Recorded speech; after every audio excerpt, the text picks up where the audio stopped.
Hi guys, I'm very excited to be talking about this book that is in my hand, that is Factfulness, written by Hans Rosling. You might have already read this book or have heard about this book. It is very popular. A lot of global leaders like Barack Obama and Bill Gates have already recommended this book to everybody. And now that I have read this book, I also truly believe that everybody must buy this and read this. It is worth reading.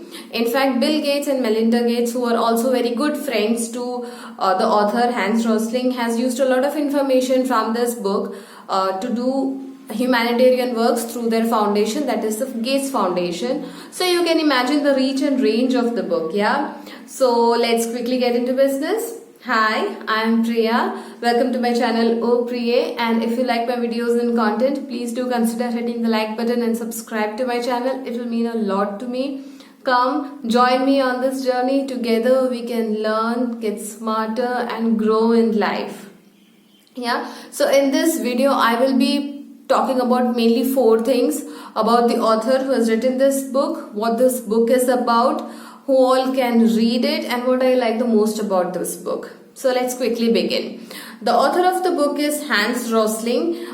He has written this book along with his son and daughter-in-law, that is Ola Rosling and Anna Rosling. Actually, Hans Rosling passed away in 2017 battling an incurable pancreatic disease, and he has dedicated his last years of his life creating this book.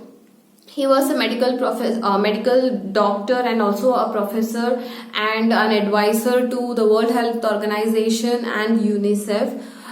The cover of the book itself says 10 reasons we are wrong about the world and why things are getting better than you think. That is exactly what this book is about. This book helps us to clear all the wrong perceptions we have about the world, the perception that we have created by watching different kinds of news, which is always filled with negativity, and we tend to become anxious. Okay, so in the starting itself, the author has asked a lot of multiple choice questions. I will put down the questions in the description box. Please do have a look, and if we answer that question, if we test ourselves with that quiz, we will get to know that we are almost wrong about everything, and we'll be very glad to be wrong about everything. The question ranges from what do you think, what percentage of population today has access to electricity, what is the average life expectancy of a human today on our planet, and so on and so forth.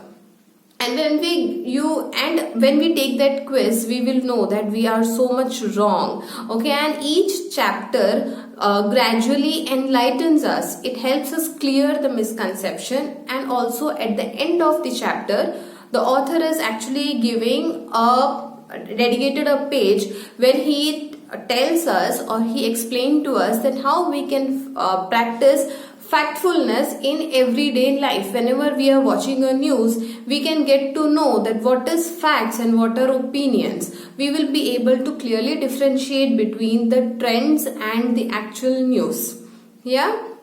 So what the author has done is, the author has divided the entire population into 4 levels. Okay, for example, people in level 1 are those who earn less than $2 a day. They are actually in the most extreme poverty position, and level 2 people are those who earn say $3 to $8, and so on and so forth. It is divided into 4 levels, and we, the most privileged one, are actually on the level 4, those who have 12 years and more of formal education, who have access to clean drinking water, food and shelter, who has access to internet so that we can connect over here. We are the most privileged people on this planet. We are around 1 billion people, and also people living in extreme poverty are also 1 billion people. So we must be actually grateful for what we already have. So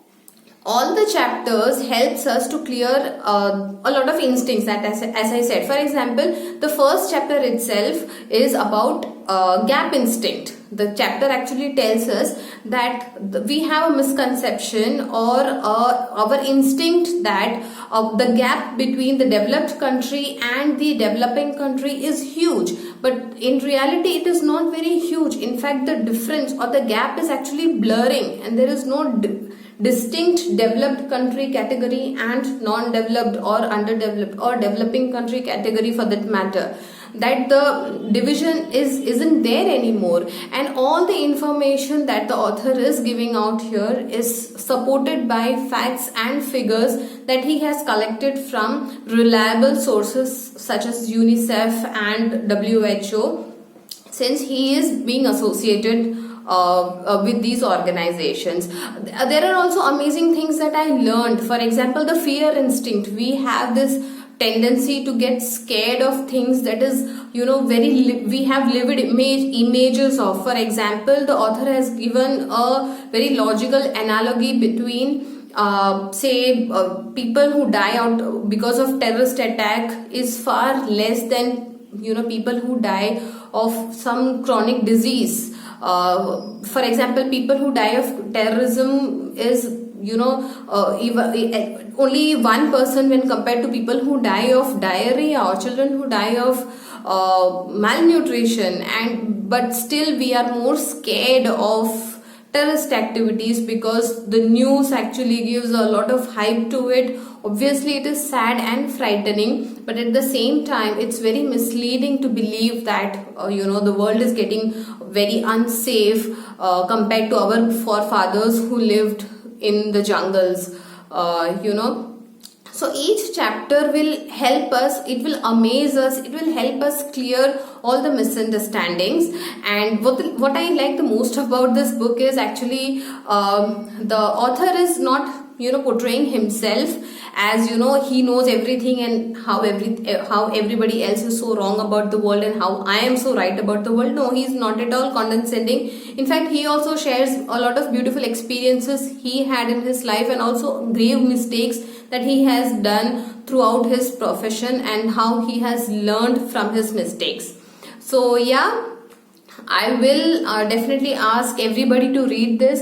And also I didn't like a few things about this book that also I would like to mention here. Not that I didn't like, but I was like a bit not okay. For example, sometimes I felt that this book is written from a Westerner's point of view, and we the Easterners or the Eastern Hemisphere people couldn't connect to it at times, not always, at times. And also like I said that the entire population is divided into four levels, or the entire country is categorized into high income, low income, middle income country, and our country with 130 crore people, we are huge. So I don't know how the entire country can be slotted into one level. I mean, I was quite skeptical about it, but other than that, all in all, I just love this book and I recommend everybody to give it a try. And also, if you're not somebody who's genuinely interested in world politics, might not like it. So yeah, other than that, who are interested to know what is going on around, and that things are not really bad, and if you're anxious about the news that you see every day, you can definitely give it a try. You are bound to like it. Don't go for audiobook because there is a lot of graphical representation, so you're going to miss out a lot of it. So yeah, give it a try and let me know in the comment section what you think about it. Yeah, please do check the description box for better understanding. So see you next week. Bye.